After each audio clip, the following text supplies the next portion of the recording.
Welcome back to the Loving Relationships Training with Sondra Ray. Today we're delighted to talk about a subject that very few teachers talk about, and this is life extension and the possibility of living as long as you choose by the power of your own mind, and questioning what we call the unconscious death urge.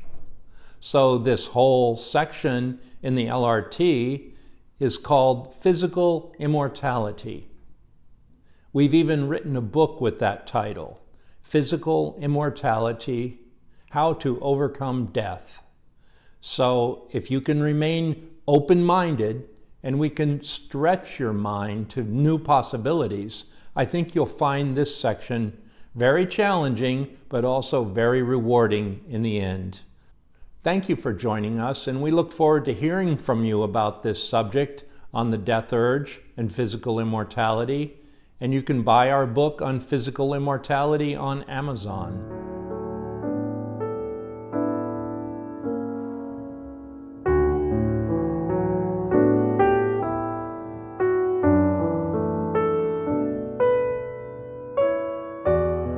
Hello again. We're so glad to have you with us. Now we're going to talk about segment number 9, which is about your relationship to life and your relationship to death. We have said the mind rules the body, and the body is at the effect of the mind. So all illness comes from thoughts in your mind. Therefore, all death comes from thoughts in your mind. The problem is people think that death is inevitable and they have no choice. But what they don't realize is that itself is a thought you can change. Death is inevitable is a thought. Everybody thinks that death is inevitable is true. However, that is a thought, and thoughts can be changed. Now, the body dies when it can no longer clear itself. What people do is they suppress their negative thoughts and suppress their negative thoughts and suppress their negative thoughts, and they dump them in their body, and then their body becomes stuck and cannot clear itself. What if you could clear all these negative thoughts and keep your body clear?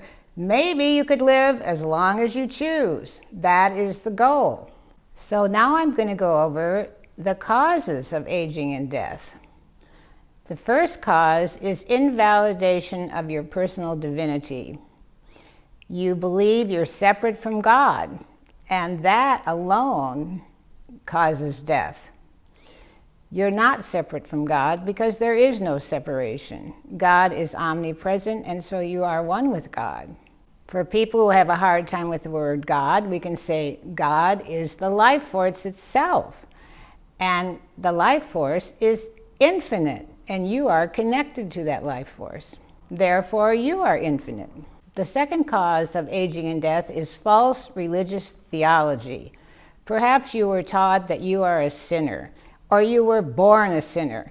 Therefore, the result of being a sinner according to religion is you have to die as a punishment for being a sinner. The Course in Miracles emphasizes that there is no sin, and this is the truth. You are not separate, so you're not a sinner.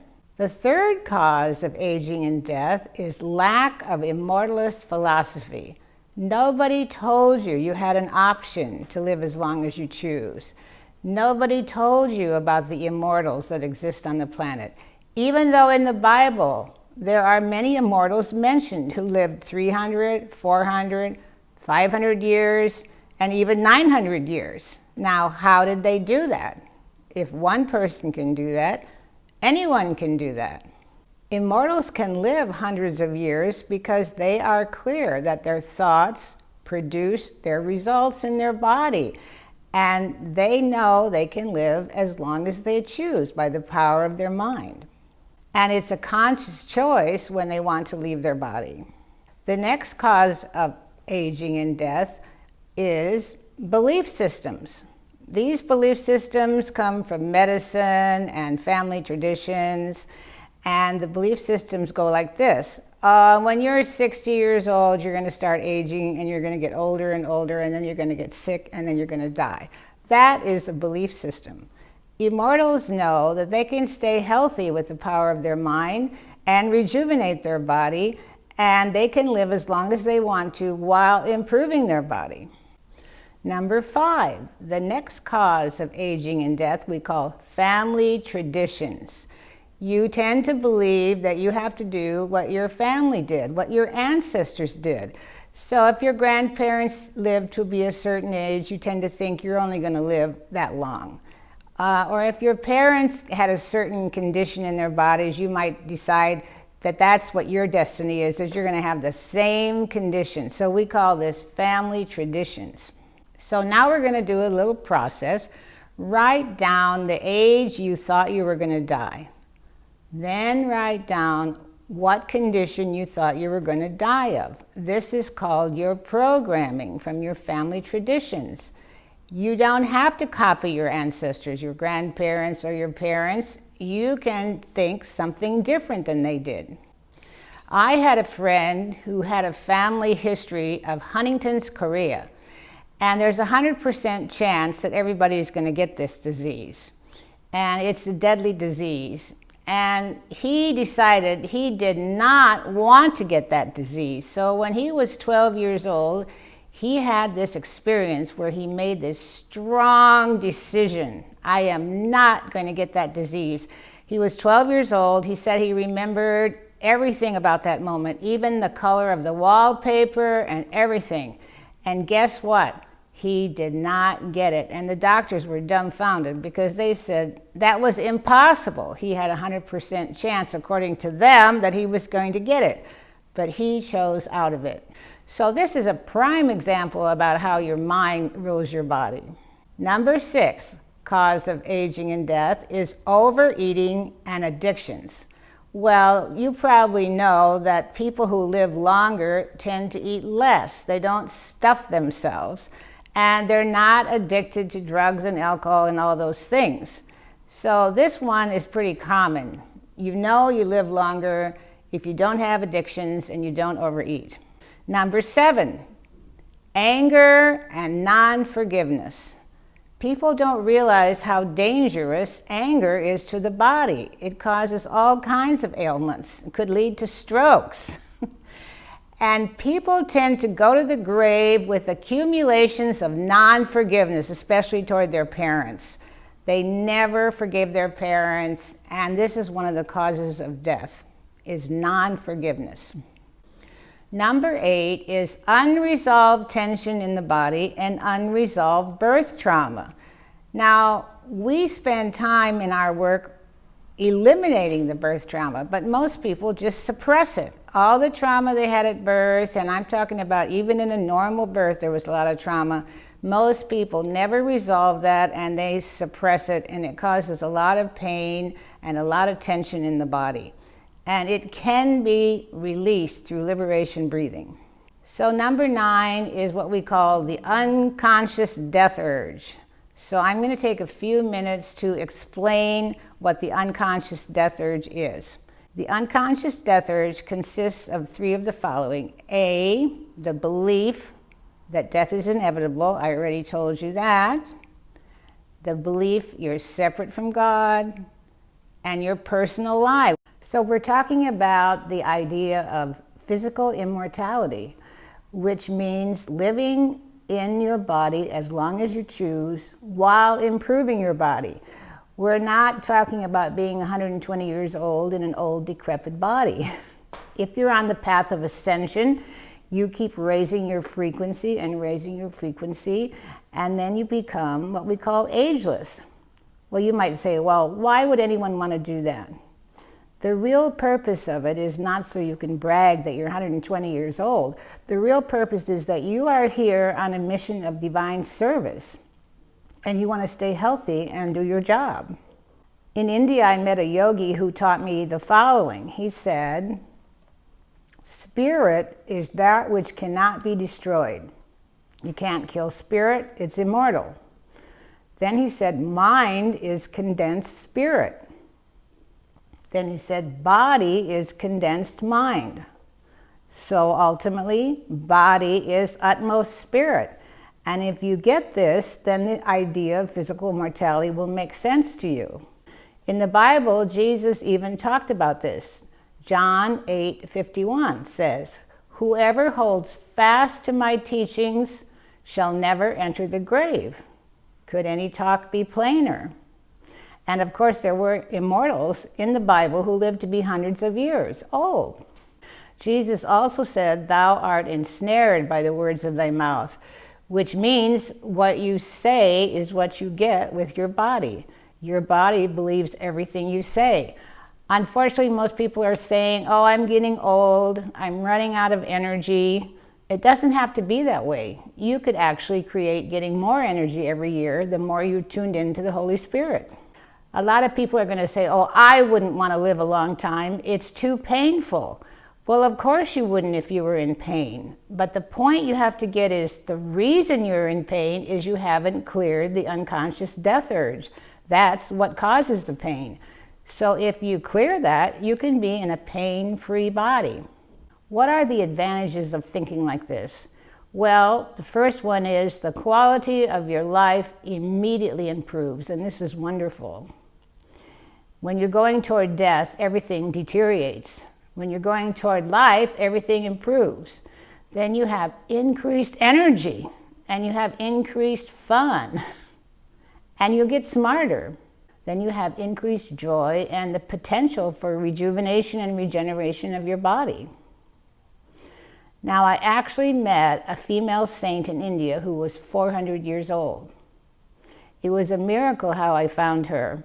She was in the town at the tip of India, and a yogi had told me about her.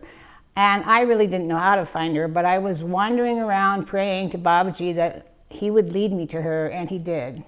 And she was sitting on the ground in kind of an alleyway, and she had 12 dogs around her, facing her. And I actually thought I was hallucinating. These dogs looked like yogis sitting there at attention to her. And I thought, what do I do in the presence of such a great saint? You know, and I knew she was 400 years old. Although she looked ageless, she looked quite etheric actually, but I knew this yogi would never want the karma of lying to me. And when I saw her, I knew that was true. Well, I happened to have some vibhuti, which is sacred ash, in my pocket that Sai Baba had materialized to me a few days before. And it was in a little packet, and so I handed it to her. That's all I really had to offer.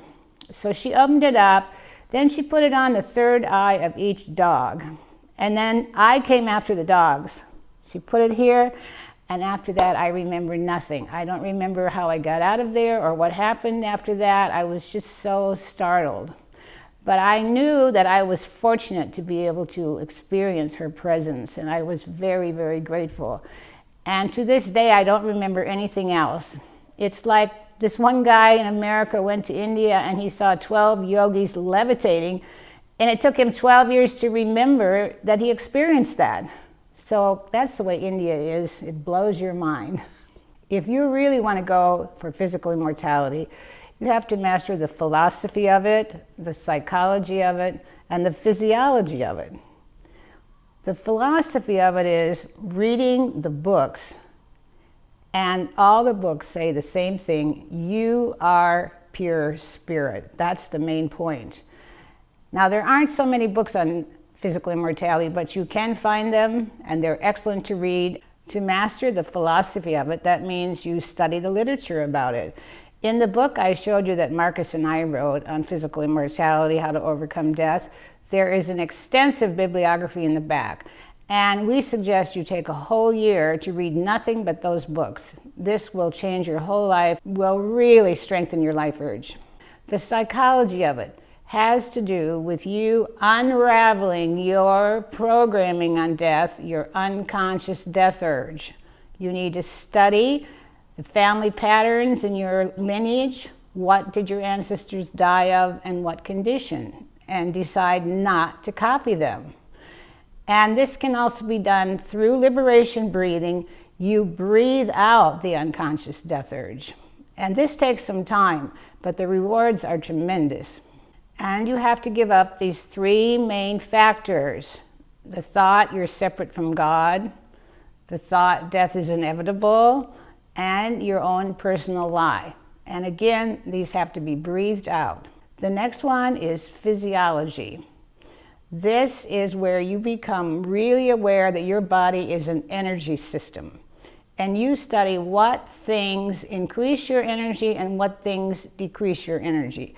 What foods increase your energy, what foods decrease your energy. What people increase your energy, what places increase your energy, and what people and places decrease your energy. Now, there is a lot of debate about whether an immortal should eat meat. Most people say it's not a good idea. There are other immortals who believe you should not judge anything you eat. So you have to decide what really works for you and what makes you feel good. If you are really serious about this, we recommend you take a vow of physical immortality. It's good to do this at a holy site, and you set up an altar. It can be outside, and you have witnesses. And then you set up an altar, even though it's outside. And you say, I dedicate my true will to the attainment of physical immortality and ascension. And then you write down 20 reasons you love to be alive. And you read those out loud to whoever is there. This is a very powerful process. We also have a mantra for physical immortality. The meaning of the mantra is, let not disease and death come to me. And it's in Sanskrit, and it's very powerful. I actually do that every night while I'm falling asleep on my mala beads. You can Google Om Triambakam, and it's also on YouTube. So you can have it for yourself. So in summary, if you want to go for it, here's what you need to do. Number one, immerse yourself in the philosophy. Read the books about it. Number two, unravel your unconscious death urge, and you can do this through liberation breathing. Number three, commit to body mastery. Learn how to heal yourself of anything and how to prevent disease. Number four, be in a state of love, praise, and gratitude at all times. Number five, knowing. It's not that you believe in it. You have to know that you can do it. Number six, you have to work on overcoming your ego. Fear, guilt, and anger have to go. Thank you so much for being here. I hope I have stimulated you to be interested in this topic. If you have questions, you can write me at sondraray.com. We look forward to seeing you at the next segment about relationships.